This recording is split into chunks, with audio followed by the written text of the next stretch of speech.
What's good, y'all? Welcome back to the Onyx Report, where we, as Black male justice advocates, uplift Black men and boys using critical analysis. Hope everybody's well. Shout out to new member, I'm trying. Hope you're well. Big H, John G, Jay Cleveland. What's up, man? Um, yeah, we are today broadcasting on innerlightradio.com. That's innerlightradio.com. Facebook, LinkedIn, Twitch, Twitter, and of course, YouTube.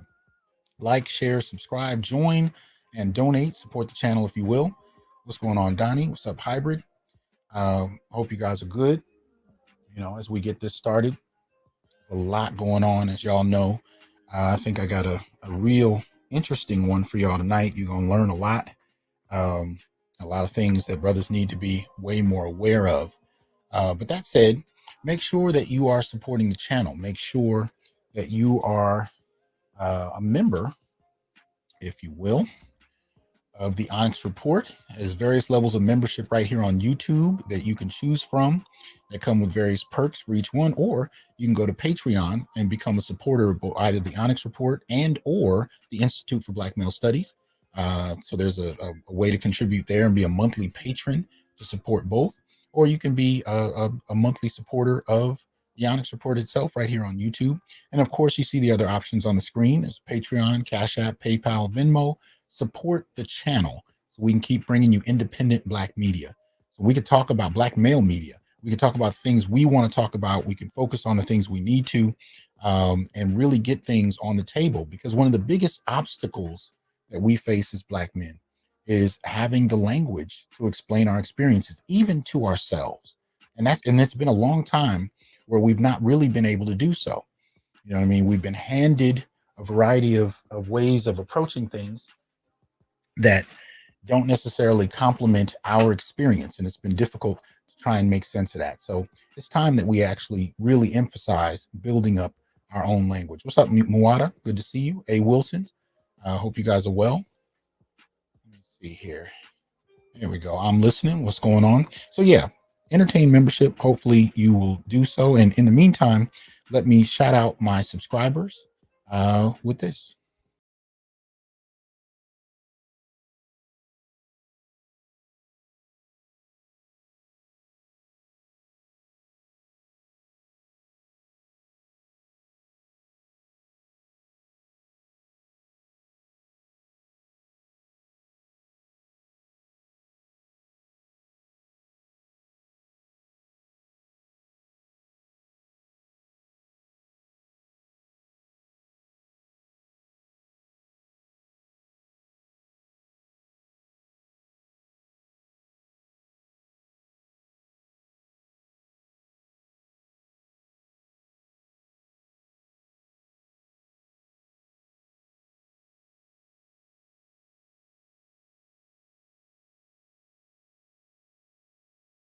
Okay. So today we're dealing with how Black men can best survive abuse.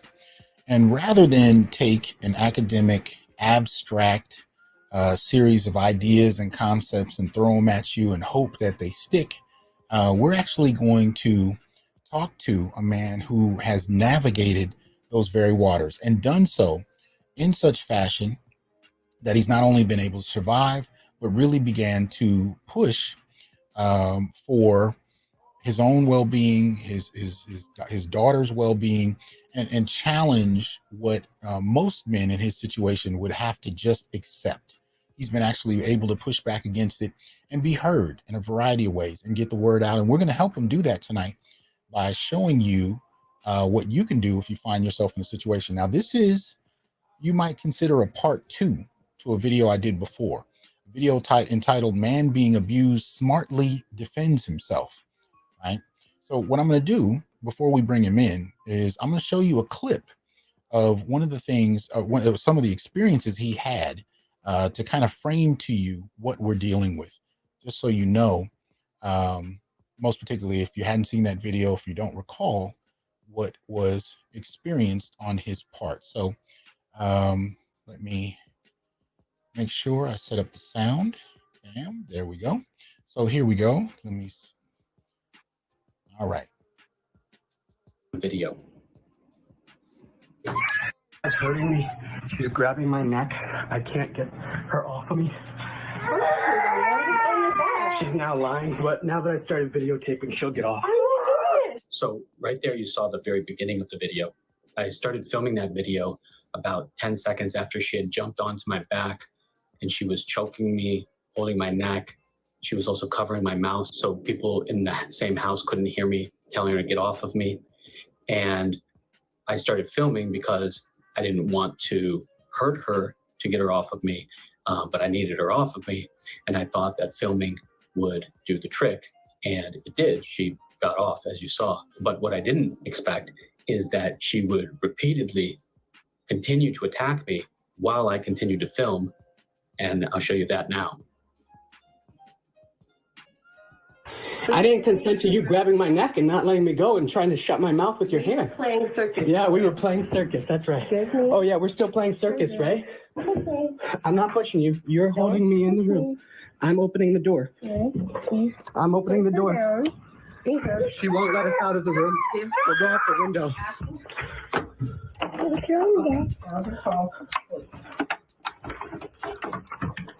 Go ahead, call the police. I'll show them the video. Go ahead. Go ahead. It's too cold outside. She's gonna be fine. No jacket. She's gonna be fine. No Go. reason for you to take her with you. She's gonna be fine. Don't worry. No reason for you Don't touch my backpack. Don't touch my stuff. Don't touch me. Get away from me. That's not okay to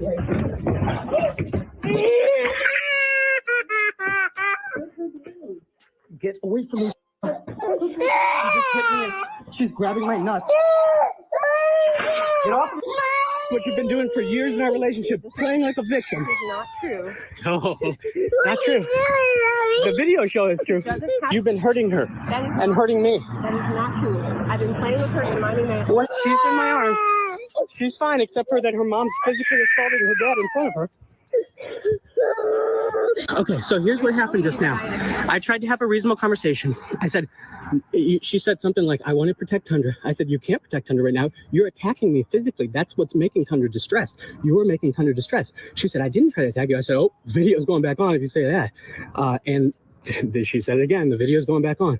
She didn't try to attack me. She was just grabbing me, putting her hand like this while I tried to speak, hitting me with a shoe, grabbing my testicles, trying to squeeze them, kicking me, jumping on my back, trying to prevent me from leaving, barring the door. So in these videos, you see that my daughter is emotionally stable at many points, but then every time her mother attacks us or prevents us from leaving, my daughter gets frightened again and starts screaming. And you can even hear my daughter yelling at one point, Mommy, what are you doing, Mommy? And I had no idea that her mother would just keep attacking us. I figured that each time would be the last time. I still have no idea why she was attacking us that day. But anyway, let me tell you why I excused that. Well, I'm going to put the link for this. Now, here's the thing. The video I did, the link is in the description for that as well. Again, the name of that video was a man being abused smartly defends himself.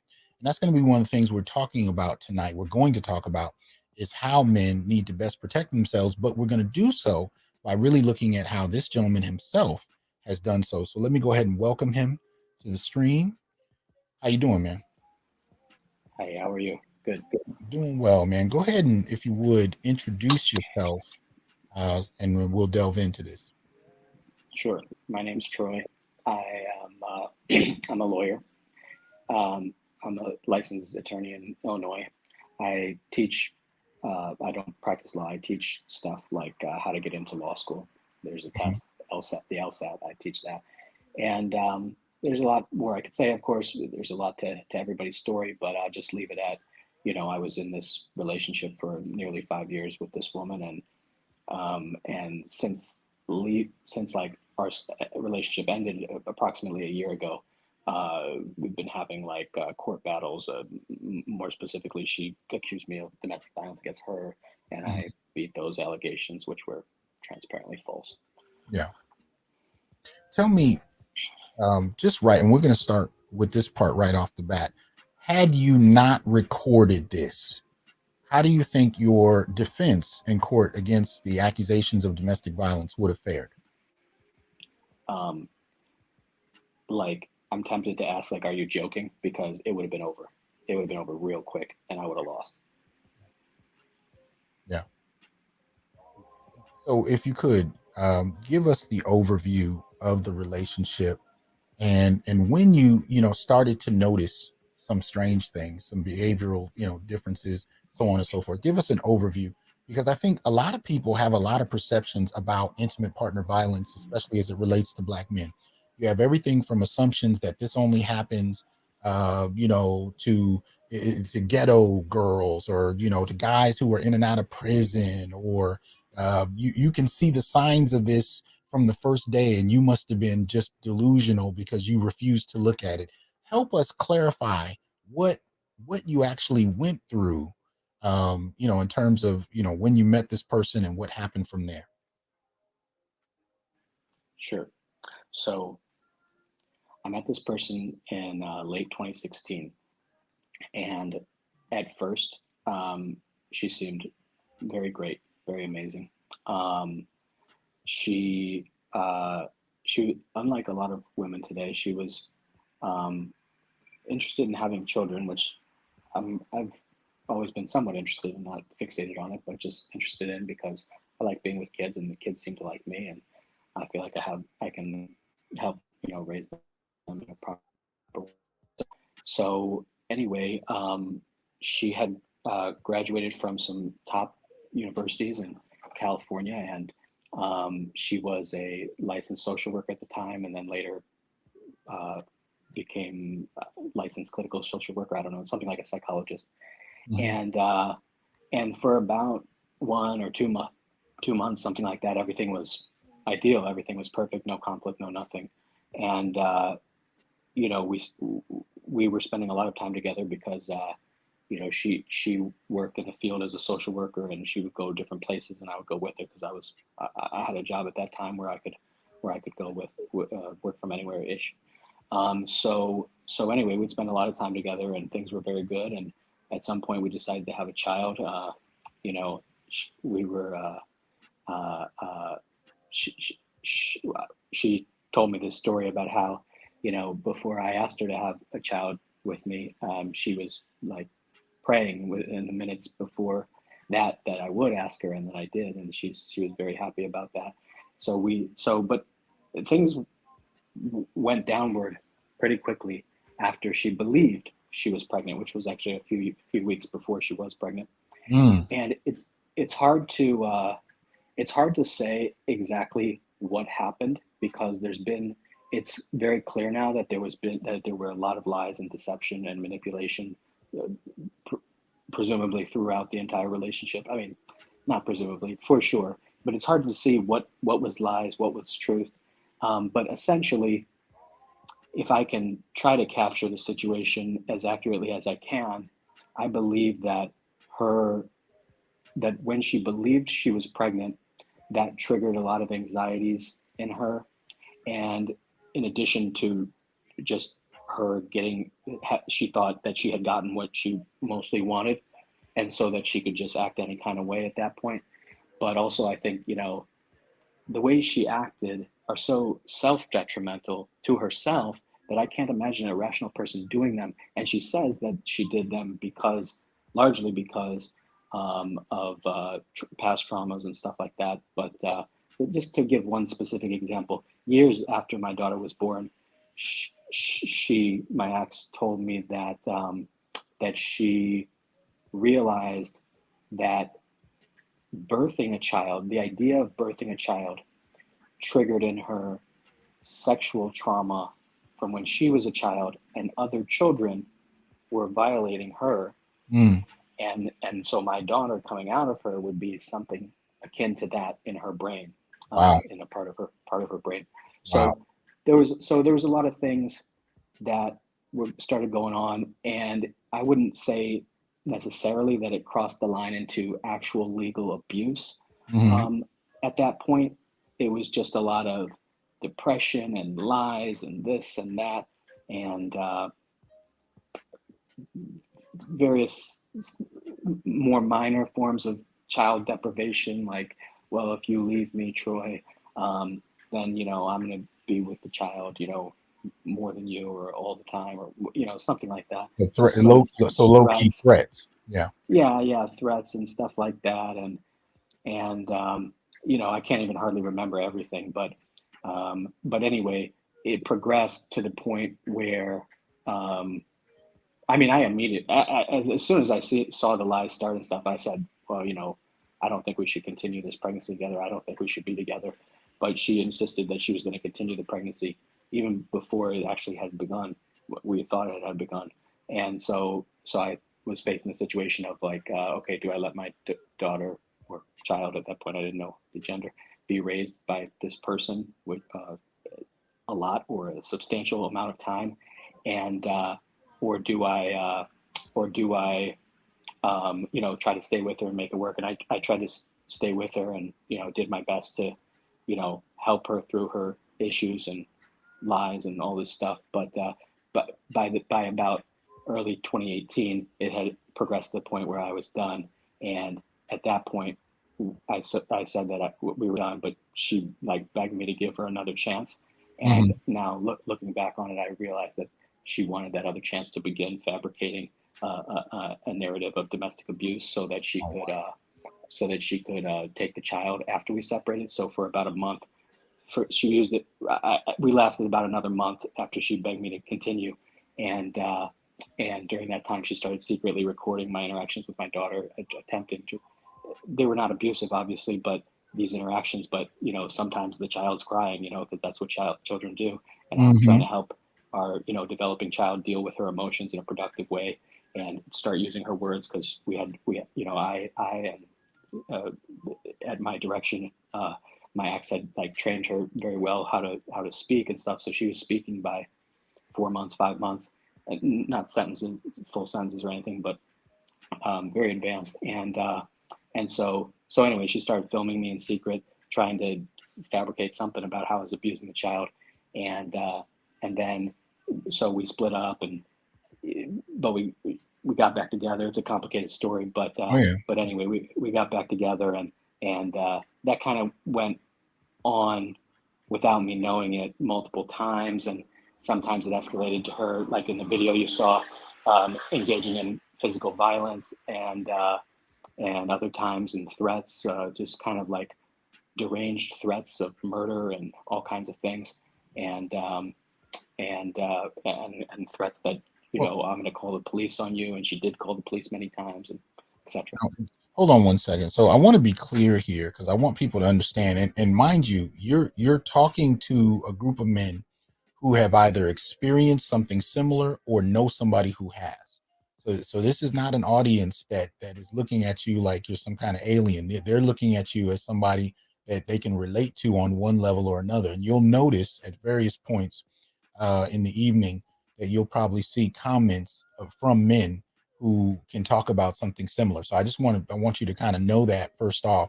Second, we're also talking about the kind of weaponization of policy. In other words, when you're talking about men who are not trying to put hands even on women who are abusing them, it's not because they fear women. It's not because they're incapable of physical defense. It's simply because we know, especially as Black men, that the law can be weaponized against you. You can either be falsely accused or you can defend yourself. And when police are called, find yourself in trouble. We know, we just a couple months ago about Michael Craig, whose wife was abusing him. And when the police came to his house, they shot him on the assumption that he was the problem, when he had a knife to his neck the entire time, and he was the one that ended up dead. So I just want to put some things in the context as we go through Troy's story, because men have had to be very careful about navigating this, even when they themselves are the victim. Now, I'm going to be running a banner at the bottom of the screen, calling for support. Now, before we continue with the story, can you tell people what you are looking for support for? Sure.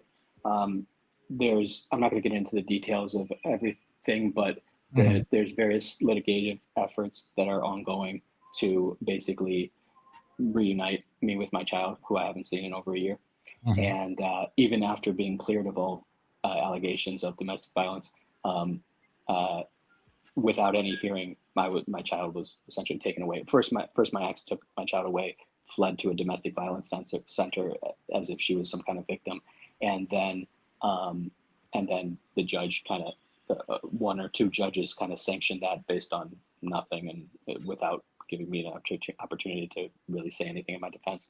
So that's happened. So we got to correct that, and it's expensive to fight those battles, especially when you're dealing with somebody who will just constantly mischaracterize everything, every piece of evidence, everything that's said, and will try to persecute you for just making reasonable and obviously true claims.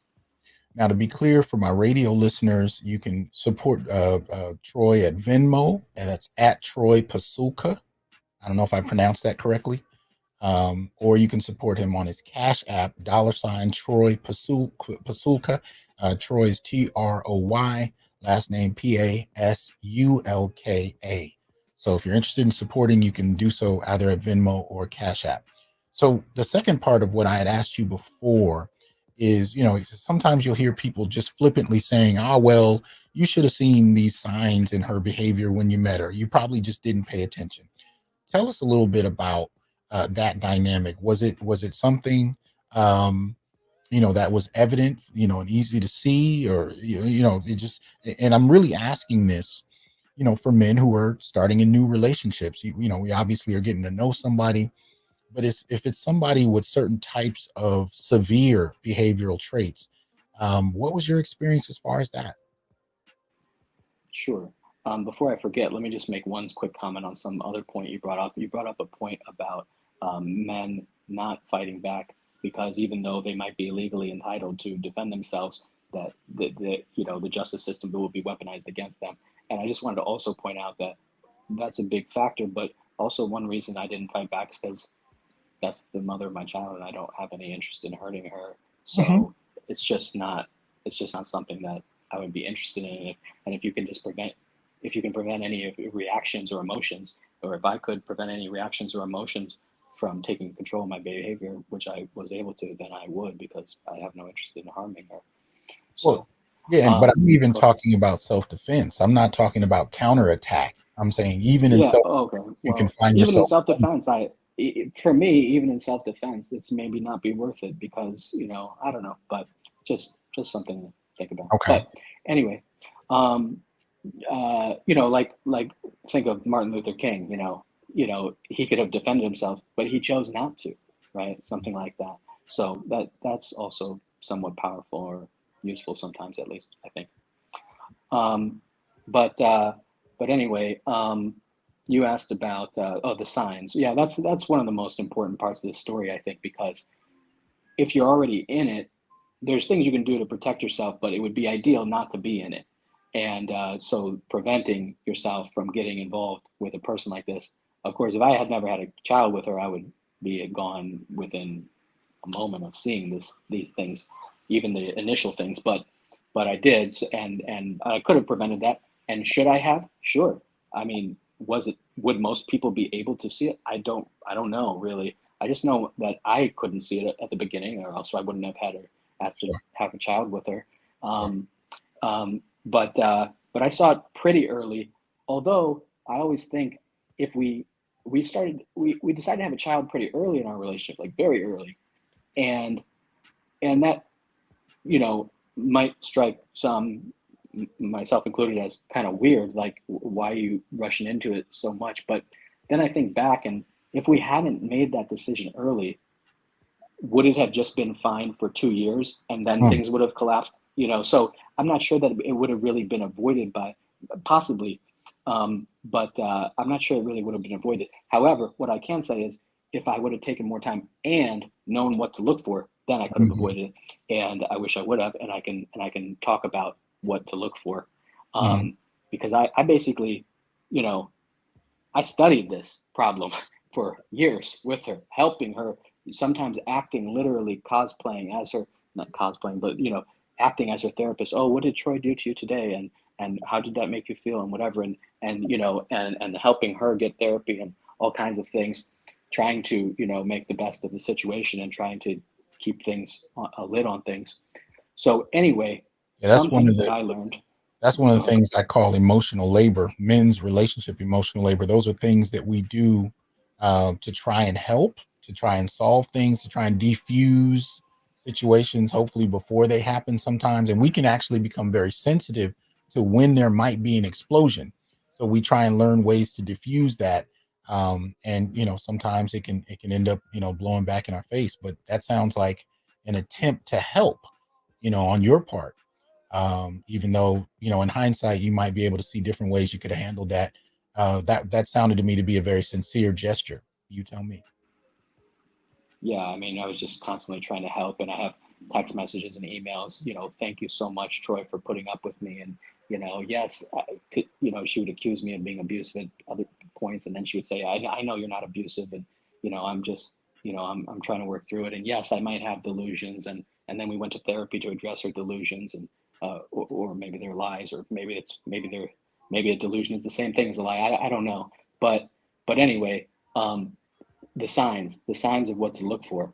One thing to look for is just basic, history of instability, especially as a child, because, those things, it apparently, I don't know, I can't speak for everybody, but those things are just lasting and they're hard to get over. And they're complicated to understand how it exactly develops, how X leads to a personality of Y 30 years later. But I could start to see it. For example, she told me years into our relationship, almost at the end of our relationship, that she realized through some deep trauma therapy that I had gotten her into, that she has these, she does very escalatory things in conversations, often because she said as a child, basically, as I understand it, as a child, her mother would ask her these questions, like kind of like an interrogation. And if she said yes or whatever, went one way, she gets beat. If she goes another way, she also gets beat. She said no, she also gets beat. The only way to avoid it is to like derail the conversation and make it a conversation totally impossible by just saying the most absurd and random things and denying things that you just agreed to. And if you can just it kind of, I call it grenading the conversation, just explode even the possibility of making any forward progress in the conversation, then that, I believe that she learned that that's what keeps her safe. And so that's what she does in situations where she feels any kind of unsafety, which is for various reasons, many situations which are not unsafe at all. So anyway, if there's a history of conflict, for example, with a parent, as a child, I can imagine a child being very scared of their parent. I mean, 10 times bigger than them.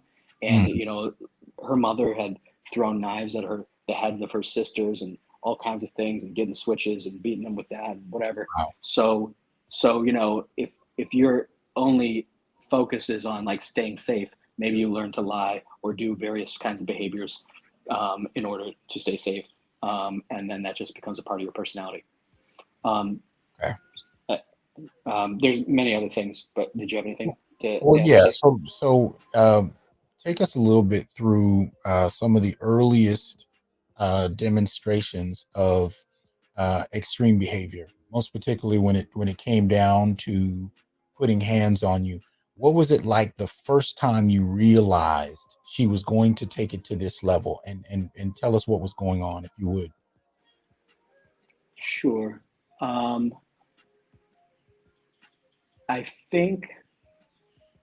don't think that video you saw where she was attacking me was the actual first time she touched me or assaulted me or whatever like that. But it was the other times before that were not as severe, certainly. But some things that come to mind, for example, are, we were in some other apartment and some argument, who knows what it was about, I can't remember at this exact moment, but she at some point started saying, I hit me in the face. She's put her face into me, hit me in the face. I deserve it. I guess, looking back, she was trying to provoke this stuff for some time. And, I was just like, why would I hit you in the face? That doesn't make any sense. Why would I want to do that? And, but she was like, I deserve it, trying to get me to do it. And around that same time, there was like, minor pushes and slaps and whatever, this and that, but nothing it wasn't like constant, and it wasn't, as like sustained as in the video that you saw. Mhm. But yeah, so I don't know. I can't remember the exact question, but that's some examples of Well, stuff. just when you realize that, because this is something we talked about off air, a while back. There's a point where, if this is not something you grew up around, if this is not something you experienced or saw a lot of, and then you find yourself in one of these situations, it's almost like watching a movie. And you go through this kind of phase, like I am really in one of these situations, and then you have to adapt. And of course, you also have a child, so it's not like you can just get up and walk out the door without having to, deal with the loss of your child. So there's a lot that I think goes on for men who find themselves in this situation. And I was just curious about, when you really, had to deal with, this is the state of my relationship, how you responded to that, how you interpreted it, and just what you had to do. But I have to say, recording was a brilliant stroke, and even though it would come across, people would think it'd be a simple thing, but at the end of the day, there's a lot of men that don't. So using those recordings, how did you know, that this was something that would benefit you in court? Is this something you teach? Where did that come from? Because I don't always see men strategically record their abuse this way. I think it must have come from the police, because she had me arrested one time for nothing, and I was prosecuted, but I was cleared because the body cam footage existed. So I think that's where I got the idea. But because this attack happened only several months after that, maybe 5 months after that or something like that. So I think that's where I got the idea. Also, trying to help her in therapy, she had suggested, I think at once or twice, that that we record our interactions to send to a therapist, so that they could try to help.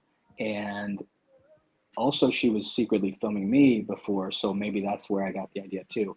Mhm. She had started trying to secretly film me to capture my alleged whatever abuse, and and so when she was actually physically abusing me and I couldn't get her off my back, that's when I started. I said, well, maybe if I start filming her, she'll get off, and she did. Yeah. So I don't know. It was a combination of things, but Yeah. definitely very important. I think we started the interview by saying that was the only thing that prevented me from having a domestic violence restraining order issued against me. And if that had happened, then I would be probably most likely paying her attorney's fees for her false case. So I'd have to pay another $50, $60, $70,000 on top of my own attorney's fees. And then I would get probably very little to no interaction with my daughter for 3, 4, 5 years. And then after that, it would probably be renewed. So you could just pretty much say goodbye to that whole relationship with my daughter, and definite bankruptcy and many other things. Tell us, how many times did you have to go to court and grapple with different things? Because you mentioned a moment ago, about a false accusation. You're also dealing with custody issues. How many times did you have to go to court? And if you would, depending on what you can share, can you tell us what those court cases were like? Sure. So the police were called several times between 2018 and that video, which is just at the tail end of 2019, starting 2020. The police were also called multiple times in 2020 and 22 or something. I don't know. 21, sorry. Anyway, but the court cases, one time I was arrested while I was sitting on my bed, on my mattress on the floor, holding my daughter. The like 4 different cops tackled me, and then I was taken to jail. I was sitting in the cell. I heard them saying like, "Yeah, just make up anything about the, just make up that he, what did they say? Make up that he was it. I know they made up several things, and I don't remember which one I heard exactly them saying, but there was that I wrestled the child out of the daughter's hands when the child had just ran up to me, and hugged me, and that I was squeezing the child. I know that, and hurting her as I was sitting down on the floor, surrounded by police, there must have been some other things probably. But anyway, I heard them talking about, yeah, just falsify the police report, just say this so we can hold them or whatever. And so anyway, then I went to court. I got, they brought charges against me for child endangerment. I had to show up for a few hearings before the prosecutors finally said, oh shit, we watched the body cam and we can't prove our case. So we're going to dismiss this. And they said that in court. And so then I walked out and then I was done with that. And then the only like court time was in June of last year. And that's when the major court battles started, when she filed she sought a domestic violence restraining order against me. And so there were hearings related to that between, with COVID and different things and going on. We had hearings in July and September and October, and November is when I won. And then she wanted to do it all over because she lost. But then I won that. Also, her request to do it all over was denied in March of this year. And then I've had to do some subsequent custody and child support, quote unquote, hearings where I don't get to speak, basically. And then orders are issued in like 5 minutes. Wait. So why weren't you able to speak? Explain that a little bit. Well, okay. So on about March 14th, let me start the story a little bit earlier. On November 2nd, that's when I won in the initial DVRO, domestic violence restraining order proceedings. The judge said during closing statements, he had heard all the evidence and everything for months. I mean, it may be 8 days of hearings or whatever over several months. And he said in the closing argument, you know what, I was about to issue a restraining order, but you guys brought to my attention this one case that had recently come out from the appellate court of California, basically his boss. And based on that, he said, based on that case, I've reconsidered my whole opinion of the evidence, and now there's going to be no restraining order, which doesn't make any sense. That case didn't have anything to do with my evidence. He just realized, I think, that he was going to be overturned if he issued a restraining order against me, because we had the law was so clear that basically she was trying to use the fact that I filmed her and various other things against me, like so that as if I was abusing her by documenting her abuse. And the judge was going to go along with it because whatever corruption or bias that was going on.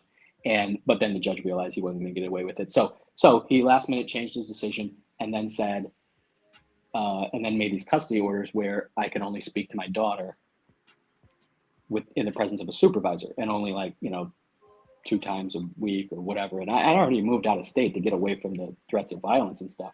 So basically I wasn't going to see my daughter at all. And then I didn't see my daughter at all. And also I was 100% sure, basically that when I speak with my daughter, if I spoke with my daughter in front of the supervisor, then the supervisor would just make up some nonsense and say that I had done bad things. And so, because that's what had already happened, basically. So then I continued not seeing my daughter until March. Then a judge in March, new judge, I don't know why he doesn't like me. Maybe he talked to the old judge who, I don't know why he didn't like me. But anyway, the new judge says, we get to the hearing, my attorney has a last minute thing comes up. He sends some other attorney that's unfamiliar with my case. I told that attorney, okay, you don't know what the hell you're talking about. Just ask the judge if I can speak. And they did. And then the judge was like not having it. No, you can't speak. And it was totally ridiculous. And so, I would say, for example, you're saying that I can't speak about the custody of my daughter in my own hearing about the custody of my daughter. And he was trying to come up with some justification. He was like, no, you can't speak. Well, maybe I'll let you speak later. We'll discuss it later. And then later, basically never came. And, he said at the end, he said, well, okay, well, I'll let you have a 5-minute recess to update this attorney who I had already told him that knows nothing about my case. I'll let you have 5 minutes to update her, and then she can speak. I said, that would be totally unhelpful. I mean, I guess I'll do it because that's the only thing you're letting me do. And then he just cut me off. He said, fine, that's unhelpful. You get nothing. Goodbye. And so that's how that went. Wow. And basically people, an attorney that was appointed for my child made false accusations against me in that little 5-minute hearing or whatever we had, and then I wasn't allowed to respond to those. It's just like it's kind of like a kangaroo court where people can make allegations against you. You're not allowed to respond or even say anything, and then it's over.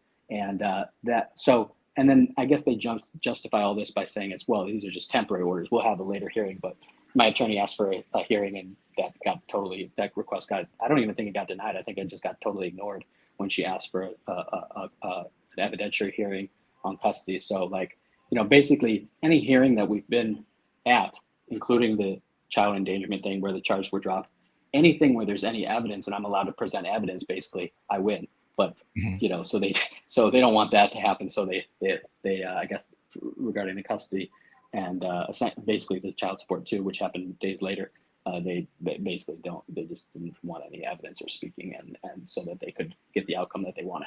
Also, if you ask why they didn't let me speak, there's a clear law in California that says, hey, judges, stop ignoring domestic violence. Don't give custody to people who do domestic violence. And I have a videotape of her doing domestic violence, but they wanted to give her custody anyway. So I think they didn't want me to bring up the obvious elephant in the room that they were about to give custody to totally illegally to a woman who had committed domestic violence. And so they didn't want that brought up. So they just thought, let's not let them speak at all. Well, if you would, I want to talk about the case in particular where the bulk of this video evidence you were finally able to present. You kind of mentioned it a moment ago, but if we could talk about it, I'm curious to know, how, the case proceeded, how the judge perceived this, what was argued. And you mentioned that she even tried to suggest that your video evidence of her abuse of you was somehow, a detriment to her. Could you take us through that particular case a little bit? Sure. So that case started off with preliminary hearings about, what's going to happen with custody between now and whenever we have the actual start of the hearings, basically. And because she switched lawyers after she lost, she requested a temporary order, which like they give out like candy pops, like they'll just give anybody a temporary restraining order, basically. But she got denied because I guess the evidence was so weak, and whatever. So she got her order denied, and then after that she switched lawyers, I guess to probably get a lawyer who's more connected and that the judge would just like ignore the facts and the law for.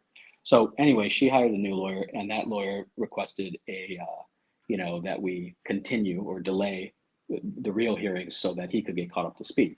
So we did that, and then by I guess maybe, I don't remember, I think it was by early September that the real hearings started. And here's how the real hearings start. Your accuser gets to, well, first there's opening statements if the parties want there to be. So she gave her opening statement, and her attorney gave her opening statement and made 5 false allegations. It wasn't much because there was nothing to really say. Just, oh, he did this, and this. Let's get started and we'll present the evidence. And my attorney said, this is all a sham. This is blah blah blah. And so then the case started. So first thing up is the prosecution, the plaintiff's first witness, which was my ex. So she gets up on the stand and she lies for about, I don't know, 5 hours straight. So accusing me of all kinds of things, no evidence presented. I mean, her strongest evidence, I guess, is like maybe one email or something where I say where I admit to touching her, or trying to get her to come back to the bedroom to continue a conversation she forced us to have or something. I mean, there's just she nothing. Forced us to have. Yeah. So yeah, I came into, so just the timeline's probably hard to explain, but let's fast forward a little bit from 2016 when I met her to 2021 when we separated. In 2021, you guys have probably, some of you have seen the text message she sent me in December of 2020 saying, we got to have more kids. You're a great father, everything like that. This is 4 years into our relationship or 3 years into our relationship. She's like, we got to have more kids. This is going to be great. Okay. So then I didn't even respond to that because we had that conversation so many times. And I said, listen, I'd love to have more kids with you, but we got to be stable first. And so I didn't even respond to that because the conversation, you can't have a conversation with her. So what's the point of responding and just going into a conversation that's going to be going nowhere? So then in April 2021, she forces me to have this conversation at 10 p.m.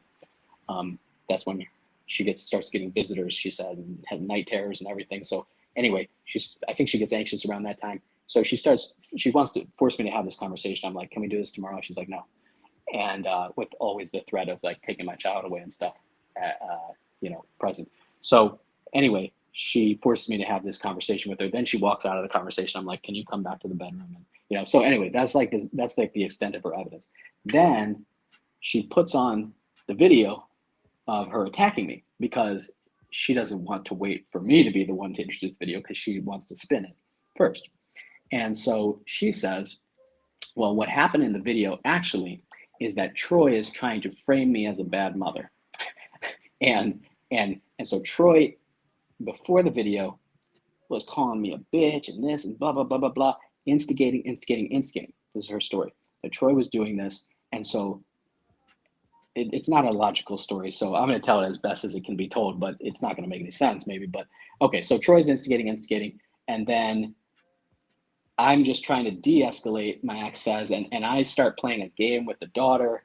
And then Troy's still yelling at me, and I try to get Troy to play the game with me. So I jump on his back and just ask, I don't know, it doesn't make any sense. I ask him to like play with us, and I'm trying to get him to play the circus game.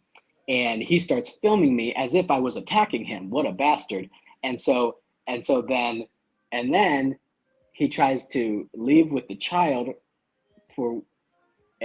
she said in court that I was afraid that he was going to basically abduct the child at that point, even though he kept saying, I'm going to you guys haven't seen the whole video, but I keep saying on the video that like I'm going to the park, which I was doing every day around that time with my daughter.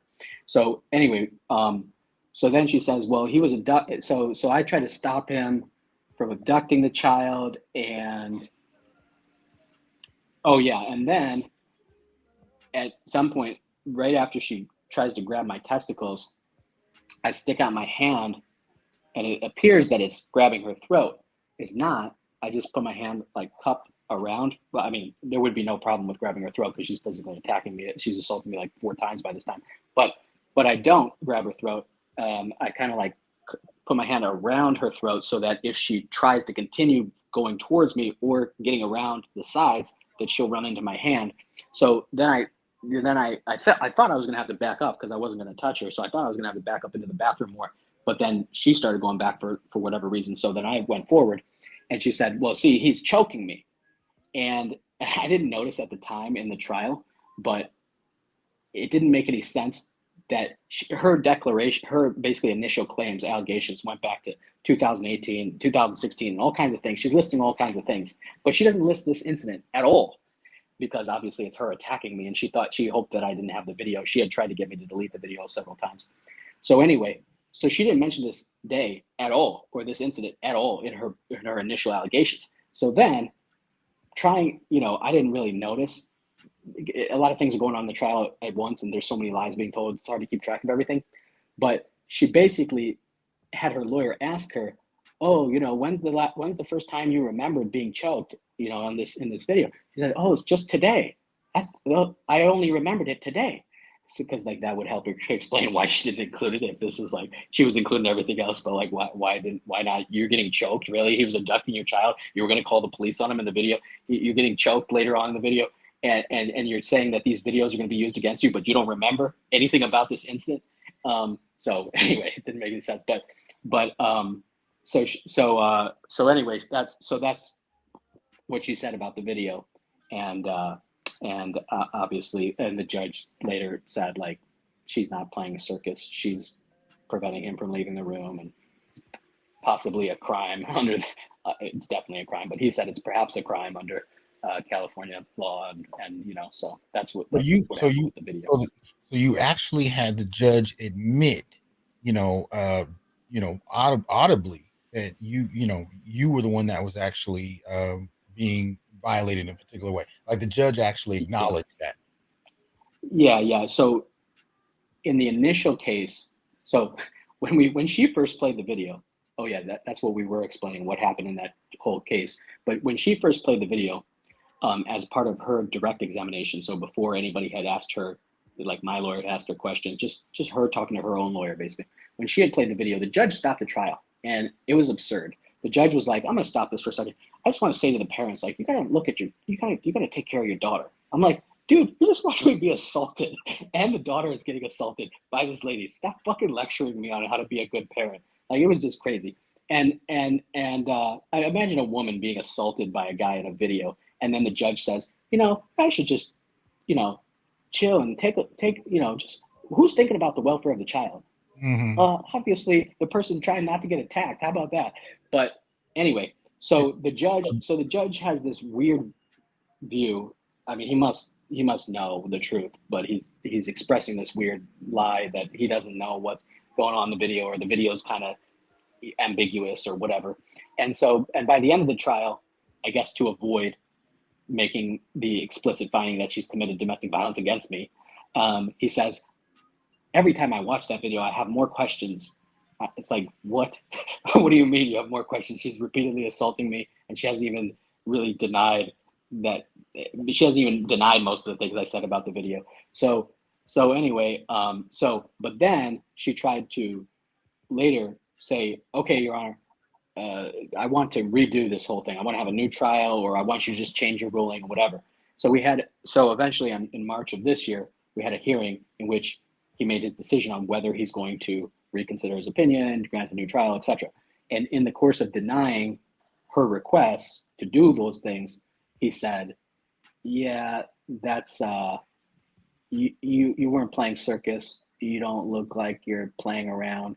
You were trying to prevent him from leaving. And that's probably false imprisonment. Well, no, he said that's perhaps false imprisonment under California law. And obviously it's also assault, battery, child endangerment, all kinds of other things. But the judge, said those things in March. Wow. So, okay. So the judge denied doing all of this over again, but what was the initial judgment from the first one? What was the judgment that? The initial judgment was the plaintiff, her, has failed to meet her burden of proof. All she had to do was show that, I probably did some abusive act. That was pretty much, if she could have shown that, she would have got a domestic violence restraining order against me. But he said, you failed to do that, which means either it's like 50-50 or it's probably likely that he never abused you. Basically, that's what the judge essentially found in November of last year. Okay. I want to play a little bit more of your recording, and maybe you can kind of help us understand it too. Let me open this up here. So this is a little bit further along in the same video. And here's a little clip from her calling the police. What are you calling the police for? You can literally just leave right now. I just told you I could pack. Hey guys, So, man. you want to come in or what? Yeah. Sure. Where's your wife? She's in the bathroom. Do you have any weapons? Do you lift your? Dude, I don't have any weapons. I just gotta make sure. I know. Can you just wait over here with my partner? Sure. What's gonna be the plan? That's what I said to the police officer. I said, Miss, you could send the police over here, but what's gonna happen? I already offered to leave. Yeah. She already was going on a walk.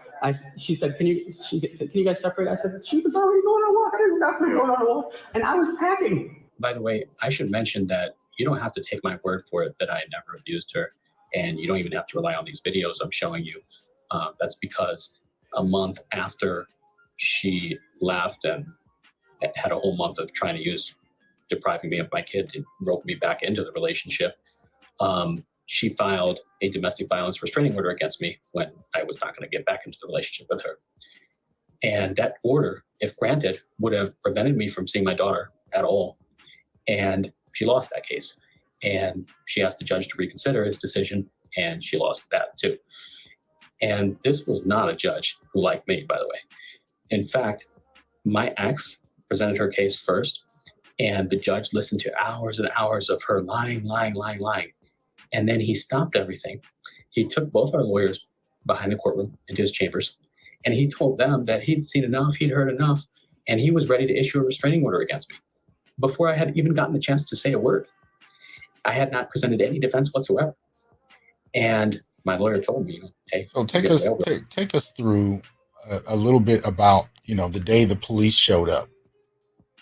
or I don't know if there were multiple Sure. days. The last day the police showed up. Yeah, there were multiple days throughout the several years, but this is the last day. This is the day she abducted my child essentially and took her to a domestic violence shelter, and I haven't seen her in person since. How long ago? Uh, well, that was May 2nd of last year, so just over a year now. And so the police on that day, I told you in April of last year, just to refresh everybody's memory, in April of last year, she forced me to have this conversation about having more kids. And when that conversation didn't end how she wanted, she throughout April started trying to provoke me. Like, it was crazy, like these conversations she would have and the things that she would do and whatever. So then by about May 1st, I told her basically, like, if you want to have interactions with me from now on, they're all going to be filmed. And she tried to do that. And I guess she participated in one on May 1st, I guess trying to, use the film to her advantage. But then she just ended up on that film, like, being abusive, not physically, but verbally, and just started yelling and stuff for no reason. And so by May 2nd, the day that we were just watching, she had basically realized, like, man, if he films me, I'm just going to keep exposing myself as abusive. So then she tried to initiate a conversation. When I started filming, she basically at that point decided to go forward with the plan to go to the shelter and whatever. And she had in the heat of one of her provocation attempts, she had told me to pack and leave. And so I started to do that. And then she was like stopping me essentially and trying, because she didn't want me to just leave. She wanted drama, I think. So she wanted to stop me, but Our separation. So essentially she wanted to stop me from leaving to talk to me. And then at some point during that exchange, I won't get into all the details, but we can, but she called the police. And that's what you saw. I was like, why are you calling the police? You already said you're leaving on a walk. I already said I'm packing. What are you doing? But she called the police anyway. And that's how that day went. And then she left with the police to the domestic violence shelter. I didn't know where they were going at the time. So you're saying it's been over a year since you've seen your daughter? Yeah, technically I had the right to see her, for a while, but my right to see her is essentially like go to see the person who threatened to murder you and who's attacked you before and who's doing this whole litigation abuse against you, and see your daughter for a couple hours. It's like, well, I'm not going to do that. So yeah. So and then my rights to see my daughter without supervision, and then later on without a therapist present, were taken away. So with no hearing again. To the average person going through something like this, how expensive can this get in court? How expensive can all this get? So, it can, if you lose, especially, then the price doubles, right? Because like I said, you might have to pay your abusers litigation costs if they win. So, if you're with a woman for several years going through this, then she's going to make a lot of allegations. That's a lot of time and money for, everything. So just the direct cost of lawyers, if it's a shorter relationship, maybe, I don't know, maybe 20,000. If it's a longer, 50,000, 70,000 for your own lawyer, and then double that, whatever you spent, double that, maybe more than double, because maybe she'll hire a more expensive person thinking that she's going to win and force you to pay even more. So we're looking at like, 40, 50, 60, 100, 150,000. Okay. That's just the legal fees. That doesn't include court filing fees. That doesn't include printing out stuff at FedEx, dozens of text messages and all this stuff, hundreds and hundreds of dollars for that. Maybe more than $1,000. And it doesn't include travel time, hotel costs. I had moved out of state, plane tickets, Uber costs, you know, eating out because like you don't have time to cook and stuff and Right. whatever in the hotel. So 200,000 Wow. if you lose, maybe 100,000 if you win. Oh my goodness. This is And then wow. we're not done with and this is there's going to be future hearings on custody matters. So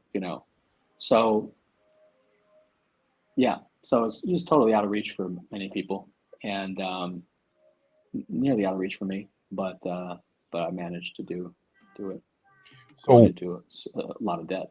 you say that there's still other custody battles that have yet to happen. There's other, court appearances and so on and so forth. Where are things at right now, and how far do you have to go to get them where you think they'll finally be equitable?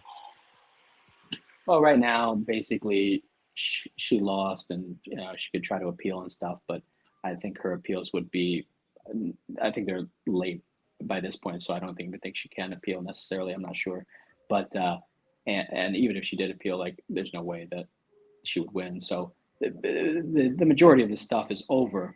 It's just that I don't get to see my daughter. So if I want to change that, then basically either I could play along with their games of like visiting my daughter from out of state in a therapist's office once every month or whatever it is, and play along with that for a few months, and hopefully I get back to an hour of supervised, an hour of visitation every week or whatever it is, and so I could play along with that game and just chip away slowly at it and whatever. But otherwise, you have to, if you don't want to do that, well, you could just walk away from your child. But if you don't want to do either of those things, then you got to start, a custody case, and so that's another whatever thousands of dollars. Oh my goodness! Wow. Mm-hmm. Now, over the years, especially as these kind of family court situations have occurred, most particularly from the 1970s onward, you had men that had different strategies of response, and some would walk away altogether and start a new family elsewhere. Others would continue to fight and hopefully get custody. That there are different responses to this that various men have developed and had to, in some instances, especially if they didn't have the money to continue having these cases and fighting for custody. But having gone through this, what would you say you've learned that you carry with you as far as this whole issue regarding child custody, courts, family court, so on and so forth? What would you say was some of the major things you walked away with having learned? I mean, the most important thing is to stay out of this situation from the beginning, because you can't win. Basically, I mean, I won, but even I lost in some ways. I haven't seen my daughter in a year, and the daughter's with the lady who's on videotape abusing me. You would think that I would be able to win, but and I did, but I still haven't seen my daughter. So you're not going to win. So stay out of it. And even if you do win, it's still going to cost you thousands of dollars, tens of thousands of dollars, maybe $100,000. So just stay out of it. That gets back to how can you see it, how can you prevent it, etc. I noticed that I'm with a woman right now, and we're about to get married, and she's about to have a child, and my child, and I had dated sort of one or two people before that, and one of the persons I very quickly sniffed out as very much like my ex. It seems that wanting children also goes together with this abusive personality, because I think because like perhaps in the case of my ex, I don't know this other lady that I met later after that as well. But in the case of my ex, I think a lot of her motivation for wanting to have kids is to correct her own deficiencies in upbringing. Not that she knows how, but she knows how to correct some of them, but she so overcorrects that she causes other problems probably. But anyway, so if a woman has like a very strong desire to have a child, that might be an indication like, wait, why?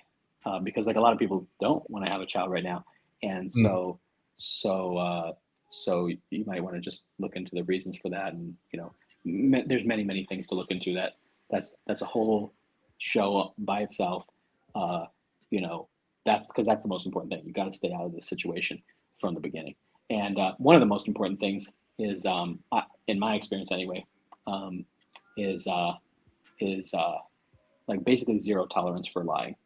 Like if somebody's lying to you, you don't talk to them, you don't try to work it out, you just leave. You just maybe one time or two times you say, okay, look, if that ever happens again, we're done, and mean it.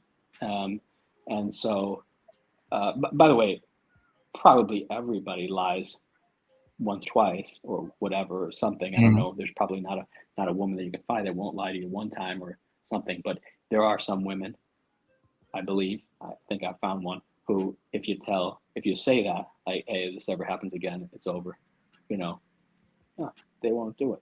So Yeah. so that's one thing. The lying, it's just I don't know what the relationship is between the lying and the physical abuse and the this and that, but I guess it's just, I guess domestic violence experts or whatever would probably call it power and control. Like a person wants to have power over you and control you in various ways, through lying, through physical attacks, through this, through that, child deprivation, whatever. It's all an abusive mindset trying to get power and control over you. And why? Why are they doing that? Many reasons, probably because they were trained to do it. Why not? From their perspective, why not? Why not? Why can't I just, enslave this person or control this person or whatever? Why not? That'll be beneficial for me. Okay. So, yeah. Anyway. Well, I want to give people in the comment section the opportunity to ask questions. So you can post a question, through the comment link and go from there. In the meantime, I do want to kind of show you an image that I got from Troy that I found inspiring, because at the end of the day, out of all the video I looked at and the pictures I saw, this was the first one where I saw Troy smiling. And so I wanted to kind of, frame this in a sense that, you're talking about somebody who went through quite a bit, who hasn't seen his daughter in over a year, went through a hellish experience, had to navigate, dating afterwards, and is at a point in his life where he's actually, fairly happy. You want to talk about that transition, what that's like after all you went through? Yeah, sure. There's negative things still that I'm experiencing, just like not being with my daughter and various other things. But yeah, there's a lot of positive, cliche, but like every negative experience, if you learn from it, which is very hard to do sometimes, but if you do learn from it, you can improve your situation. And so I kind of knew more what to look for, and I found somebody relatively quickly. And that person, well, after sorting through some people, that person seems to be just awesome, and everything is very calm and nice and beautiful, and so it's a great experience.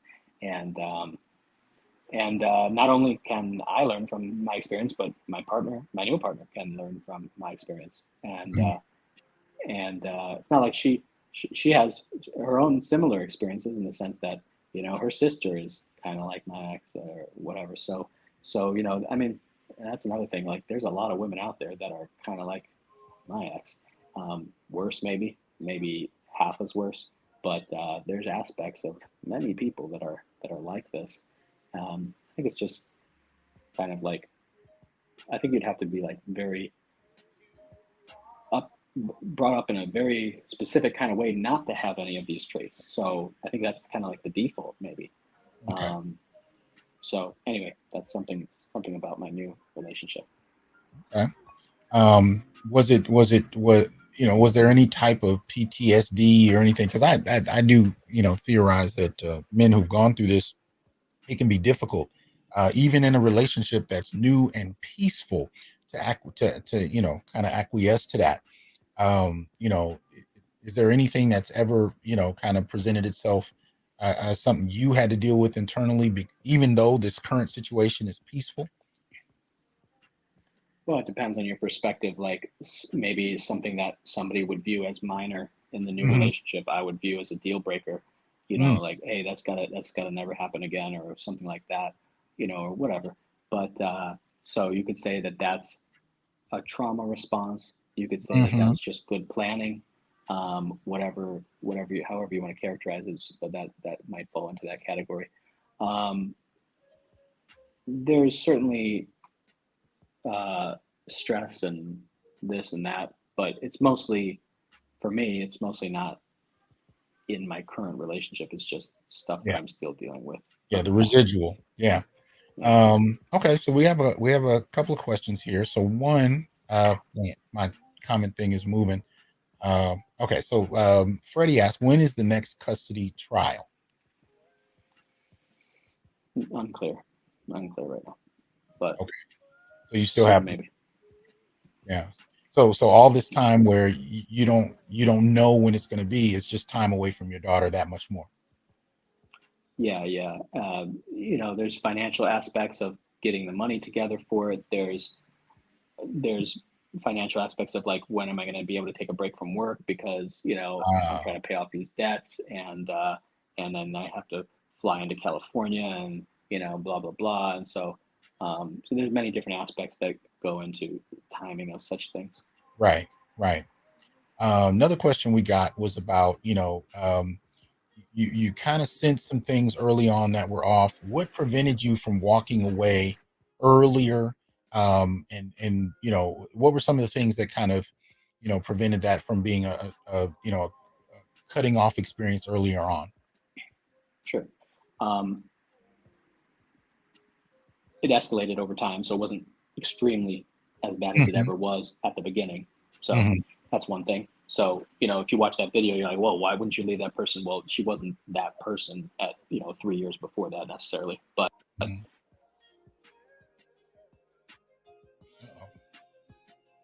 Uh-oh. Can't hear you yet.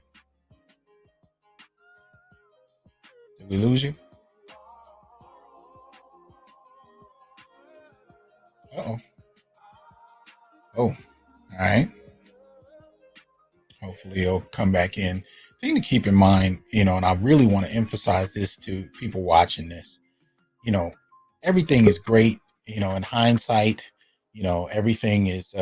everything looks manageable. And when you're not in the situation, you can come up with 100 different ideas on how to handle it. But we're talking about everyday people who are enduring things that we just see in movies for the most part. And we're not all going to handle it perfectly. There's going to be missteps. There's going to be, especially if this is not something you got a lot of experience in. So I want us to be mindful of that, especially if I'm able to bring in more people that have had these experiences. I'm not arguing that everything they dealt with was they handled it perfectly. I'm simply saying I'm simply trying to find out more about what they experienced so that we can learn from it. Right? Can you hear us? yeah, sorry, I'm doing this on my phone. Somebody called me. It just kind of shorted out whatever it was going on. Oh, But no anyway, problem. so it wasn't as bad at the beginning. Um, when it's not as bad at the beginning, you think that maybe you could, well, I thought that maybe I could help. Probably that's a combination of things that caused me to think that. Number one, you know, I'm pretty well educated and can have ability to communicate and reason with something, and people. And I think I did help her a lot, actually overcome a lot of stuff. But anyway, we can get into that. But also, I had not experienced a person like this intimately, so I didn't know how bad it was and how complicated the psychological and personality issues were and stuff like that. So probably I just didn't know that it's very difficult to help people like this. Um, then of course there's my daughter. I mean, without my daughter, I would have none of this would have I would have left immediately. I left a long Um, time ago. Yeah. yeah. So But and there's also what? I was gonna say, I think part of it though is, there's a lot of us that get into relationships and our first inclination is to help. Our first inclination is to fix things and knowing when to walk away, when to stay and work it through. Because every relationship is gonna have something. You know what I mean? If you really cut a hard line in the sand and say, I'm not dealing with no bullshit, you will not be in a relationship. It is what it is. Every relationship has its bullshit. And it's not just from the other person. I mean, even from us, it's a two-way street. So knowing when to walk away, what your limitation is in terms of what you'll take, and knowing when you can't handle this, knowing, you know what, this is beyond my willingness to deal with. That's something that tends to develop after you've been through situations. It's harder to develop that beforehand. So I just kind of want to put that out there. But we got another question, and this is Donnie, and Donnie asks, was her employment ever affected by her mental health issues, especially being a social worker? Yes and no. So she stopped being a social worker soon after, into the pregnancy. She stopped working and she didn't start working again. I don't know. We did some childcare stuff in 2018, and she started working as like a psychologist from home in like 2019 or something like that. So if she had kept being a social worker, she probably, would have gone crazy or something. That was re-traumatizing her too, according to her.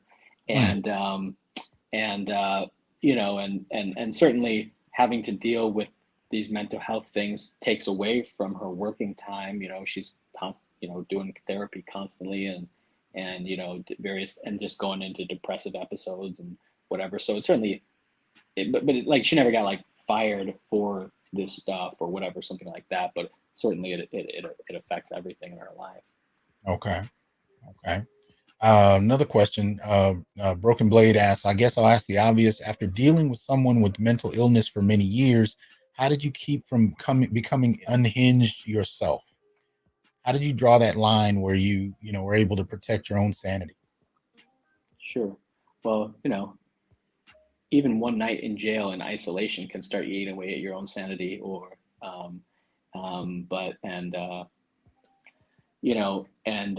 and I felt that, but I resisted that, in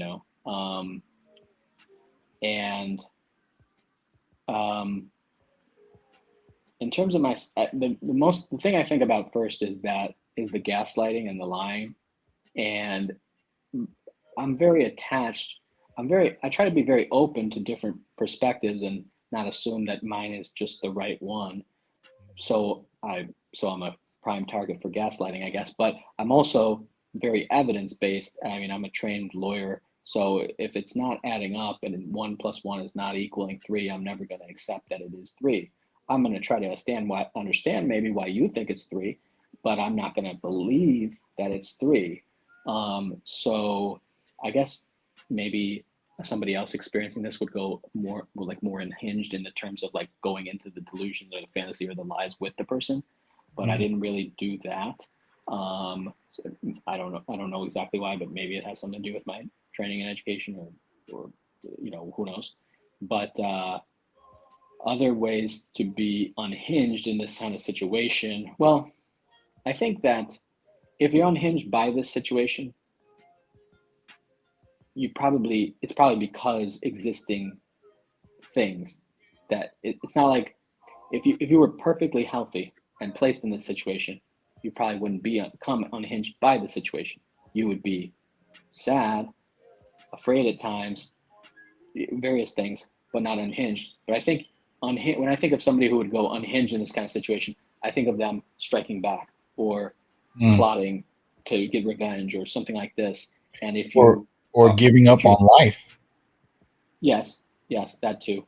And if you're interested in those things, then probably certain things were going wrong before that. Not that this is not the worst, but there were probably certain things that preceded that. And that might be for the case with the majority of people. So, but that's not something you can change, what has happened in the past. But I guess it's perhaps something that maybe you can deal with it before getting healthy yourself before getting into a relationship, especially given the possibility you get in a relationship like this. You'd want to make sure you're healthy on your own first. Right. But I don't know how else to address that. Okay. And I want people to keep in mind too. One of the reasons I invited you, Troy, is that first you had it took a lot of courage to put this out there. I mean, you posted this on YouTube and you put it up there for people to see, warts and all. You You never said you were perfect. You never said anything was handled perfectly. You just put it up there, and that took a great deal of courage, which I commend. But it also, I think, showed men, hey, this is the reality. Because especially online, we can present ourselves however we want, but you actually put up what you were going through, regardless of the judgment you might get. And that took a lot. So that's the first thing. But the other reason I invited you is that you're dealing with this, as you said, as a trained attorney. And that being said, what does the average person who knows nothing about the law go through, and how do they navigate it? And so I wanted people to see that if you yourself could be subject to this and have to work through it, you weren't handed these court victories. You actually had to present evidence. You actually had to argue. You had to endure judges that wouldn't let you even speak. And you're going through this again as a trained lawyer. What does the average person go through who knows nothing about the law if you have to go through all of this? And that was another reason I invited you, because this is ridiculous. But I've known men that have dealt with different elements of your story. They've had their own stories, and they just had to come at this with no knowledge of the law whatsoever. They've had to depend on court-appointed lawyers. Some of them had to represent themselves because they couldn't afford otherwise. And the chips fell where they may. Like I said, some walked away and started new families. And I don't say they did that in a celebratory fashion. They did that really in many respects out of necessity. They looked at the situation coldly, logically, and said, I can't do anything else. I can't work with her. I can't make her give me my child, so on and so forth. So I wanted to kind of put that out there, because of what you've had to navigate and how that's, how difficult that's been. Busy Mike asks, did you ever seek out therapy yourself after going through this? Oh, we can't hear you. Sorry. Okay. So no, I haven't really sought therapy myself. I think that I think that I'm fine in the sense that bad things are happening to me and ongoing. They're not in my head. So there's always the distinction between like, okay, there's only so much. I mean, theoretically, I could chop off my finger right now and be fine with it. Okay, theoretically. But if there's a choice between not chopping off my finger and training my mind to be fine with that pain and suffering, I could just not chop off my finger. I think that would be easier. And so if I can just solve the problems that are real, then that would be more helpful to me than trying to pretend that there's something wrong with me, or that some therapist somewhere is going to fix. They're not my child. That's not going to help me seeing my child. They're not going to be getting me out of debt. They're actually going to be putting me further into debt. So yeah, which kind of goes on to, when you said that, like, it took courage and to just kind of ignore whatever anybody was going to say about the videos or whatever about the story. And I never claimed to be perfect, but I could claim that now. I'm not saying who is perfect, but like, there's victims of domestic violence are often made to feel like, well, you did some things wrong too. It's like, but like, for example, if you're crossing the street and let's say, you were in the crosswalk for a second after you shouldn't have been, and then somebody runs you over. Nobody says to the person like, well, you should have gotten out of the street. Like, what were you doing? No, you should just not get run over by the person who clearly could have just not run you over. Like, so I'm not really interested too much in like, well, yeah, I could have handled things better. It's like, no, I got assaulted repeatedly, lied to repeatedly. I was trying to protect my daughter, and I effectively did. I shielded my daughter's young years, formative years, from the conflict, abuse, and neglect that she would have been exposed to had I left this woman, and because she had a history of getting in conflict relationships, and every time I did leave, which was a couple of times, she would basically start neglecting the child out of depression or sadness or whatever. So like, I don't really, I can be introspective and think about all the things I could have done, but I don't really think that there's a clear answer of like, okay, what should you have done? Except be smarter at the beginning, investigate more, understand what causes a person to be abusive, the things that go into that determine if that person is like that and don't have a child with that if they are. But other than that, I think once you're in it, there's not really much you can do. You can abandon your child, kind of, or you can and let them be raised by this person at least half the time, or you can try to manage the situation while you're in it.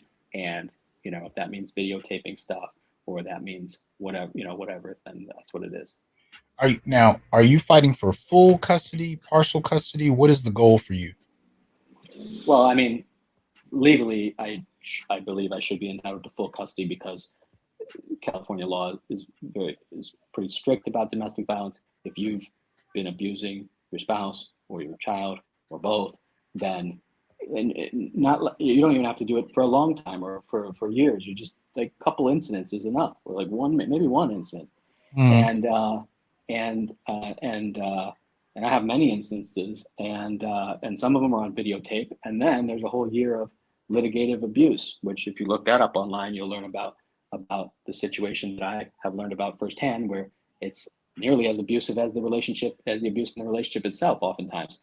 And so there's a consistent pattern of abusive interactions, and that person is not supposed to be legally with the child, unless there's like very special circumstances, which I don't think there are. So I should legally be entitled to full custody. Litigative abuse. That is not a term I've heard. Can you expound on that a little bit? Yeah, it's what I'm going through. It's spending tens and thousands of dollars and being in these court processes and whatever.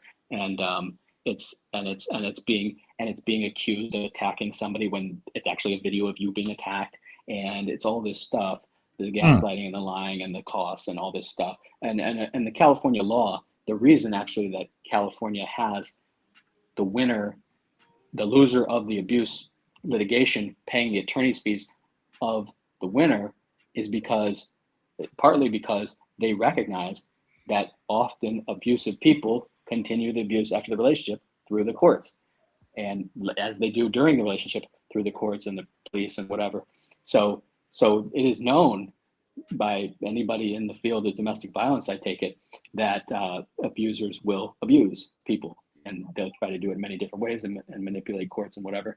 In the Amber Heard case, Amber Heard was suggesting, probably falsely, I don't know, that Johnny Depp had not only abused her, but is now like trying to abuse her again through saying that she was lying about her abuse. But the jury came back and said, no, actually Amber Heard is lying, and Amber Heard was the abuser, trying to abusing him during the relationship perhaps, and then trying to abuse her in the press. My ex stayed free from that. She, I'm not famous, so there's no reason to go to the press or whatever. But also, if she went to the press, I'd probably sue her for defamation. So she probably avoided that. So anyway, that's litigation abuse in a nutshell. And you can just Google it, and there's many articles about it and stuff like that. Well, speaking of which, though, dealing with Johnny Depp, Amber Heard, you're seeing now celebrities. This is really a kind of celebrity precedent, right? Where in pop culture, there's finally an acknowledgement that men can be on the receiving end of not only abuse, but can also be gaslit, and also have the court of public opinion adversely used against them in terms of this. How do you respond to this, having seen Johnny Depp, kind of win this case? You having gone through this, what do you think about that? Well, one of the first thoughts that comes into my mind is that usually nobody's on video doing abuse or actively not doing abuse when they're accused of doing abuse. I had both. I had video of her abusing me, and I had video like the police video that you saw of times when she alleged she was being abused, and I'm clearly not abusing her. So nobody usually, I don't know, maybe it'll happen more frequently since we got cell phones now and stuff, but usually nobody has the video evidence. So an abuser can easily say, that like allegations against them are false, and then continue the abuse by kind of like, it could have been possible, for example, that Johnny Depp had abused her and then suing her for millions of dollars when she was just telling the truth. That could have been the situation. maybe it is. I don't know. I didn't hear all the evidence. I didn't follow it very carefully. Maybe he abused her and then just got $10 million from her just because she spoke about what was actually true. But it seems like the jury didn't believe that, and there was a lot of evidence that's apparently that she was lying or something. But anyway, so there is a risk that people who are actually getting abused could further get abused by like their allegations to getting discredited. And I think that's what a lot of domestic violence organizations, that position that they've taken about that case. Like, we don't necessarily want everybody who makes an allegation to be viewed as saying false stuff. But at the same time, one of the reasons I'm talking about this case is because obviously there are people out there who will say false stuff, and I have the evidence to prove it, and many people don't. And so I figured I should share the reality of the situation so that everybody can be fully informed about like what is possible and what people might do. Well, and I think it's important because a lot of people treat it like if you don't have video evidence, you're making it up. You're making up that as a man you may have experienced abuse. And I think one of the things that Johnny Depp's case does, what your case does, is it pushes people to understand that these things can occur, and not having video recording doesn't mean that it's not taking place. So I think in many ways we're challenging public opinion and consensus about what men can experience. Now, Roaring Sun asked the question, how should courts change to prevent negative outcomes like these for fathers? So as a lawyer yourself who's gone through this, what could the court do differently? How could the court be restructured in a way that allows for justice for someone in your situation? Sure. So just to be clear, the court wanted the bad outcome. The court wanted to find a domestic violence order, a restraining order against me, knew that they would be acting illegally to do so, and they wanted to do it, but they couldn't get away with it because they thought they would be called out by a higher level court. And they thought they could get away, though, with depriving me of my daughter, because that's more left up to their discretion. The child matters. It gets into the details of the relationship with the parents and everything, and higher level courts don't want to get into all of that and relitigate everything about that. So the court itself was the co-perpetrator with my abuser of the litigation abuse. So that brings us to your other question about how can the court be restructured or changed, because that's what needs to happen so that bad malicious courts don't think they can get away with it. And so there's various things that could be changed. That could be a whole show about what needs to be changed. But off the top of my head, maybe when perhaps there has to be a stricter. When I won, I was supposed to essentially have her pay my attorney's fees, which would have helped me substantially. The court said no. The reasoning was very weird, and I'm sure that if I had lost, they would have said yes to me paying her. I presume, but so that's kind of left up to the discretion of the court. In some ways, they have to exercise their discretion in a reasonable manner, but what does that mean? And is it worth the time and expense of appealing to say that it wasn't reasonable? It probably needs to be left less up to their discretion. And if they find not only that the allegations are not supported with evidence, but that they're actually contradicted by evidence, that it needs to be like, okay, the person who was obviously subject to false charges must be given their attorney's fees. Because then, even if the court rejects that, at least the calculation to appeal would be easier. It's like, well, the court literally found that the evidence contradicted her story, so I'm entitled to my attorney fees. So if they're not giving to me, I'm appealing. So, but now it's like, well, it's kind of up to the court's discretion, and they might do it, they might not, and it's like it's harder to appeal if they want to do something stupid at the trial court level. So that's one thing. Just I don't know if this can be fixed or what, but having your abuser lie for 5 hours at the beginning of the trial kind of poisons, in some ways, maybe the atmosphere, and there might not be a lot of coming back from that. So it seems like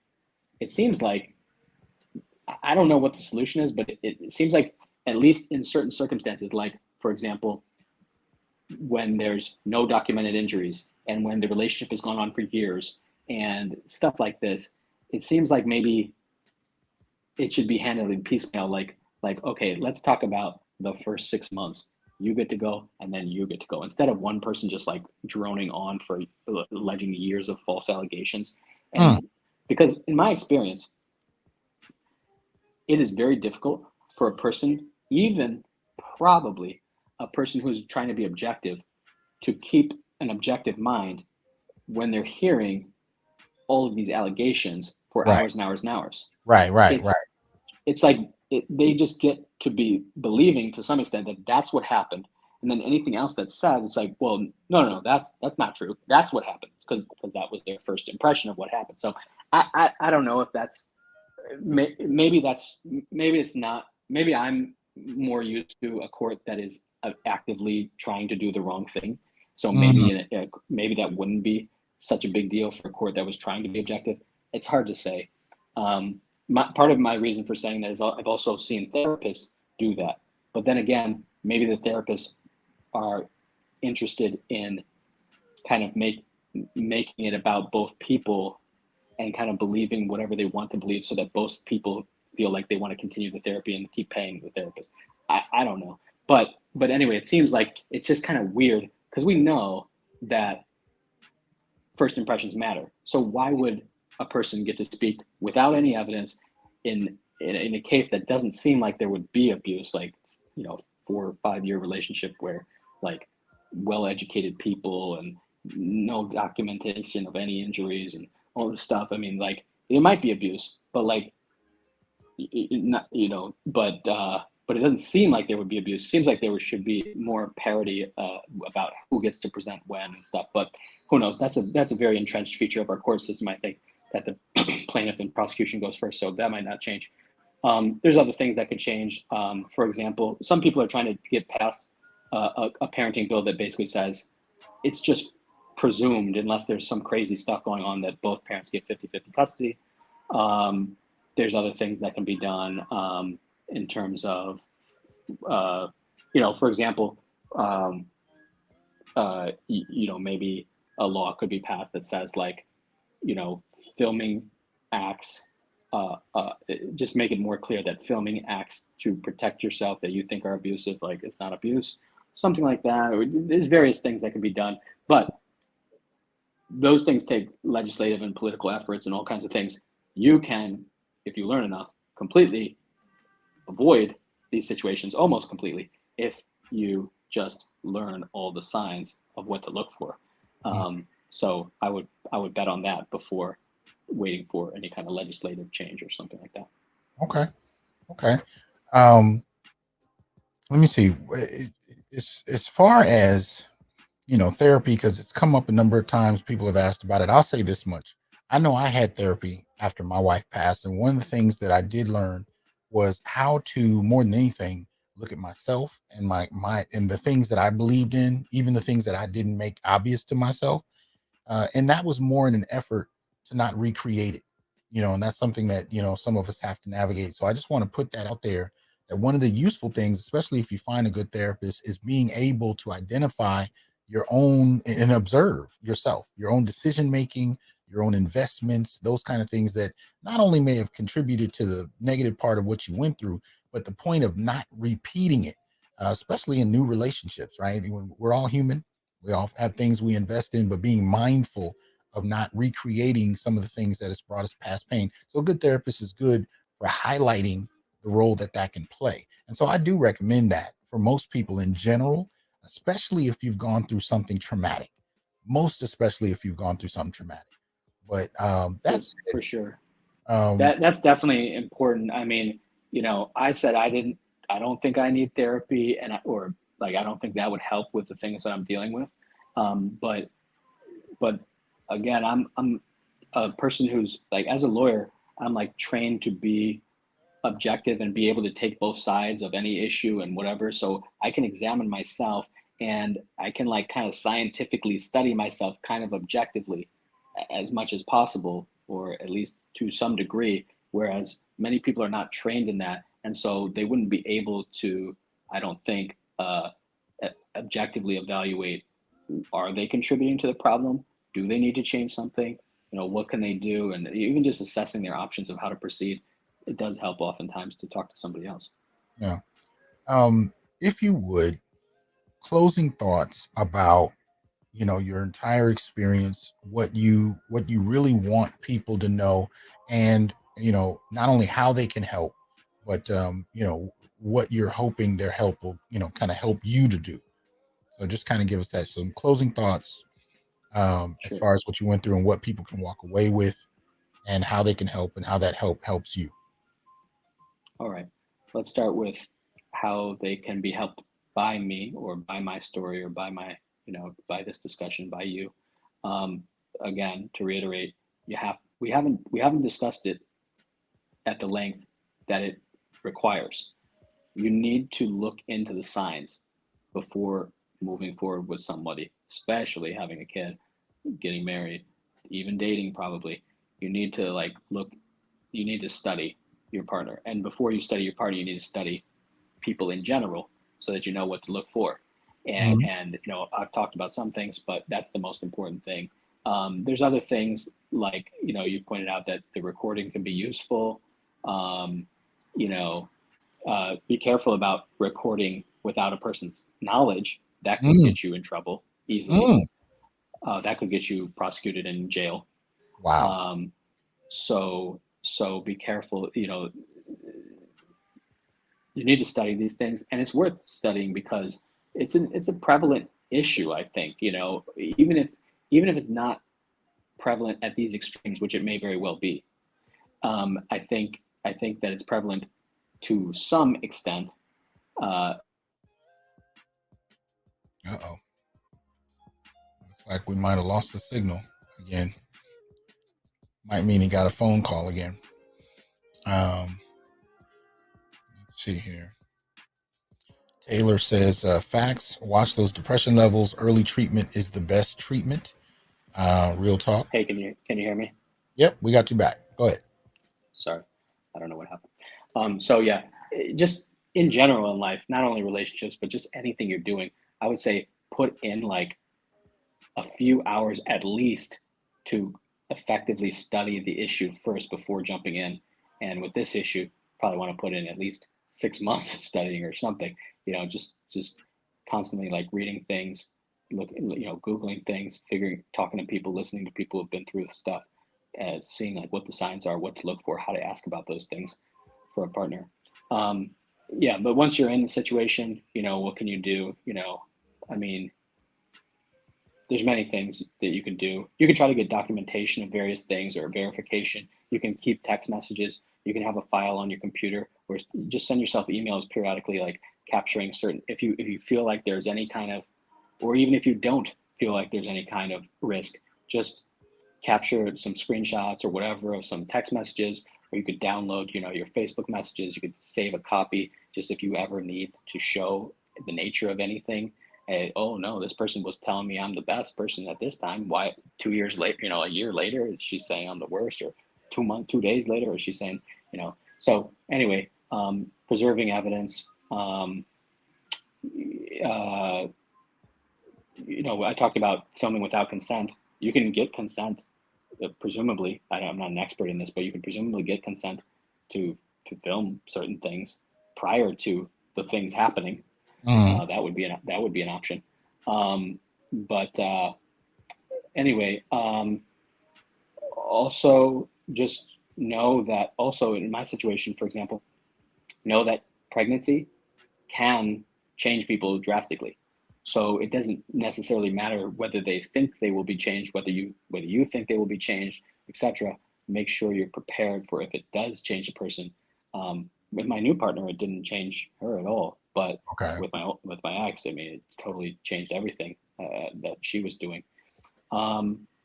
And yeah, there's many other things, and I'd be happy to keep talking with people and keep sharing things. And who knows, I might write a book soon on all the things I learned.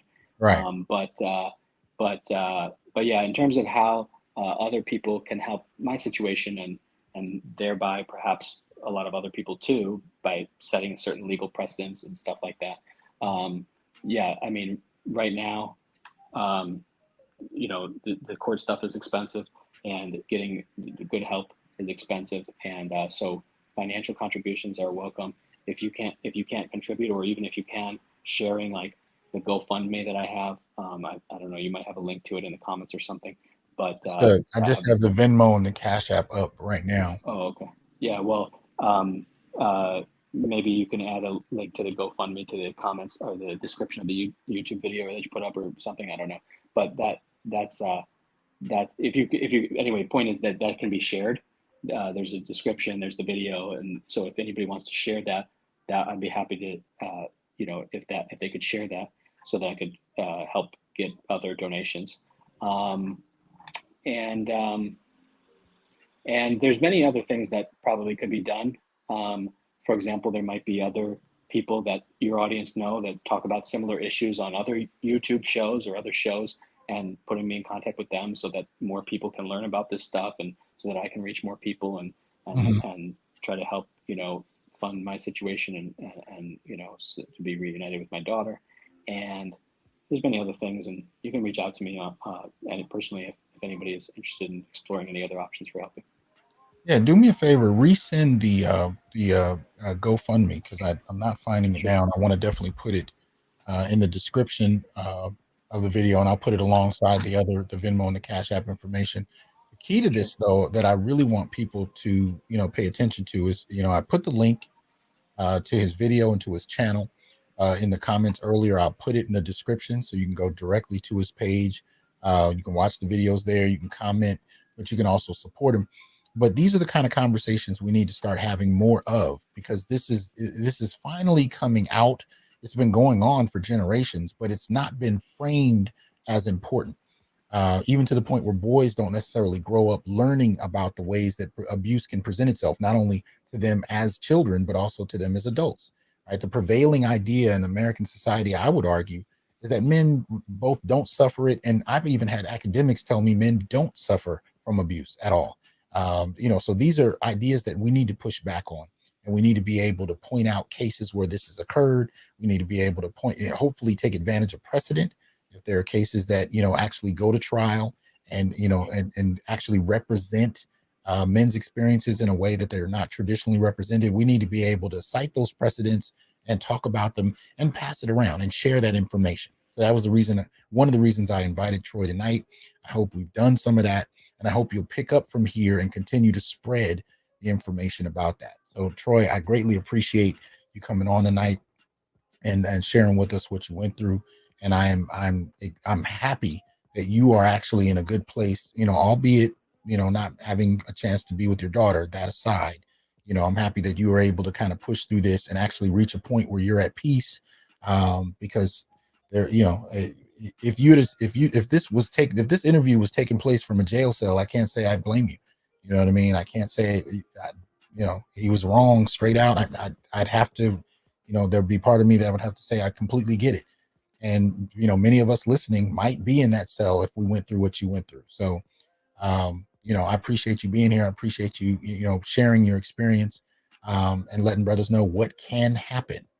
Right. So, thank you for coming. Thank you very much. All right, man. All right. So again, shout out to Troy for coming through. I'm going to put the information to support him in the description box, and I hope you will do so. Any other information that you have that he might be able to benefit from, feel free to put in the comments section, or send to me, and I'll share that with him, because again, this is something we have to band together about and grapple with. But at the end of the day, it really comes down to how we can actually begin to shift not only public sentiment, but institutional policy in ways that force us to allow that human beings, that Black men in particular, and men in general, are human. I mean, we really got to get to that point. And that's one of the reasons I present these kind of cases to you. So I appreciate you guys being here tonight. We're going to end a little early because I have some things that I got to finish up, but y'all have a good one. Peace. I am here to tell you, brothers, we are not criminals by birth, perennial rapists, incapable intellects, man-children, sperm donors, child support wellsprings, success objects, walking phalluses, ATM machines, lottery tickets, unintelligent henchmen, valueless assassins, pro bono mercenaries, unpaid bodyguards, interchangeable stepfathers, child discipline proxies, unpaid repairmen, workhorses, emotional tampons, or any other socially accepted dehumanizing stereotype. We are thinkers, inventors, innovators, leaders, fathers, and men. Embrace your humanity, know your worth, and extend your time, attention, and resources only to those who genuinely respect you. And remember, your worth is not defined by meeting other people's narcissistic, selfish, and unrealistic needs. You define your worth. Peace.